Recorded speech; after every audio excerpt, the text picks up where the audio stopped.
Amey वाघचा faster Fene हा चित्रपट येणार ही चर्चा होती आणि ही चर्चा इतकी जास्त होती की त्यामुळे त्याने महेश मांजरेकरांचा चित्रपट स्वीकारला नाही असंही लोक म्हणू लागले आणि पुढे महेश मांजरेकरांनीही हे स्वतः सांगितलं। मी त्याला कधीपासून तर सांगितलं हा रोल मग तुम्हाला काही कारण सांगायला लागलं। उदाहरणार्थ काहीतरी फास्टर फेणे नावाचा एक सिनेमा माझा आता सुरू होते, त्याच डेट क्लॅश होतात।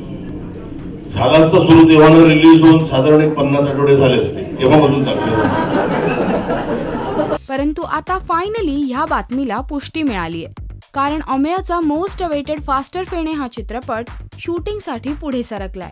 चित्रपटाचा दिग्दर्शक आहे आदित्य सरपोतदार, ज्याने याआधी क्लासमेट्स, नारबाची वाडी सारखे सुपरहिट चित्रपट केलेत। पण त्याही पेक्षा मोठा भाग असा की या चित्रपटाचा प्रोड्युसर कोणी साधा सुद्धा नाहीये। फास्टर फेणेची निर्मिती करणारे रितेश देशमुख आणि जेनेलिया देशमुख। रितेशच्या मुंबई फिल्म कंपनीची ही निर्मिती असणार आहे, ज्यात लीड असणार आहे अमेय वाघ। आणि योगायोग असा की जेव्हा अमेयने मराठी चित्रपटांमध्ये एंट्री केली होती तेव्हा अनेकांनी त्याच्या आणि रितेशच्या चेहऱ्यात बरंच साम्य आहे अशी कॉम्प्लिमेंटही दिली होती आणि आता चक्क रितेशच्या सिनेमात अमेय काम करणार आहे। शिवाय दोघंही सेन्स ऑफ ह्युमरच्या बाबतीत स्वतःची खासियत जपणारे आहेत हे आपल्याला माहितीच आहे। त्यामुळे नक्कीच चित्रपटाच्या प्रमोशन दरम्यान खूप जास्त मजा येईल असं दिसतंय।